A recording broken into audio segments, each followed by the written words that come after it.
आणि यानंतर नीट पेपर फुटी प्रकरणी एक मोठी अपडेट हाती येते। प्रश्न पुरवण्याच्या बदल्यात मनीषा हवालदारनं रोख रक्कम स्वीकारल्याचं सीबीआयच्या तपासात उघडकीस आलंय। नीट संबंधित प्रश्नांची हस्तलिखित नोंदी तयार करून स्वतःकडे ठेवल्याचंही तपासात उघडकीस आलंय। संबंधित प्रश्न हे व्हॉट्सॲप आणि प्रिंटआउट काढून घेतले आणि मनीषा हवालदारला 25 तारखेला दिल्ली न्यायालयात हजर करण्याची शक्यता वर्तवली जाते। पुण्याच्या विशेष न्यायालयात रात्री 12 वाजता सीबीआयनं हवालदारला हजर केलं होतं।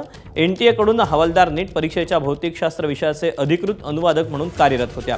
आर्थिक मोबदल्यासाठी मनीषा मांढरेशी संगनमत करून काही विद्यार्थ्यांना तिने प्रश्न पुरवले होते, अशी माहिती आता सूत्रांकडून समोर आली आहे।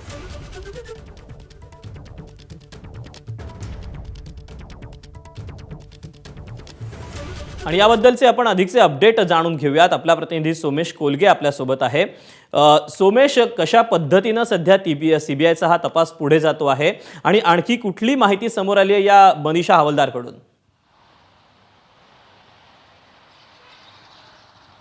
मनीषा हवालदारला सीबीआयने पुण्यामध्ये अटक केली आहे। काल फिजिक्सशी संबंधित प्रश्नपत्रिका ट्रान्सलेट करण्याचं काम मनीषा हवालदार एनटीए साठी करत होत्या आणि त्यावेळी त्यांनी प्रश्नांच्या नोंदी स्वतःकडे हस्तलिखित स्वरूपात करून ठेवल्याचं समजलं आणि हा पहिला आरोपी आहे। मनीषा हवालदार या पहिला आरोपी आहे असा की ज्या आरोपीकडे सीबीआयला कॅश सापडली आहे, म्हणजेच मनीषा हवालदार यांनी रोकड घेतली होती, रोख पैसे स्वीकारले होते आणि त्या बदल्यामध्ये हे प्रश्न फोडले असा आरोप सीबीआयने केलेला आहे। आणि मनीषा हवालदारला पुण्यामध्ये रात्री सीबीआय कोर्टात हजर करण्यात आलं आणि तिचे ट्रान्झिट रिमांड मिळवण्यात आलेली आहे।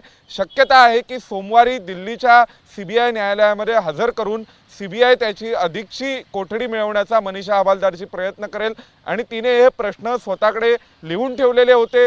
रोख रकमेच्या बदल्यामध्ये हे प्रश्न विद्यार्थ्यांना पालकांना पुरवण्यात आले आणि त्या माध्यमातून नीटचा पेपर फुटला असंही सीबीआयने प्राथमिक निरीक्षण नोंदवलेले आहे। मनीषा मांढरेसोबत मनीषा हवालदारचा संबंध होता, संपर्क होता आणि त्यांनी एकत्र संगनमताने हा प्रकार केल्याचंही समोर येत आहे।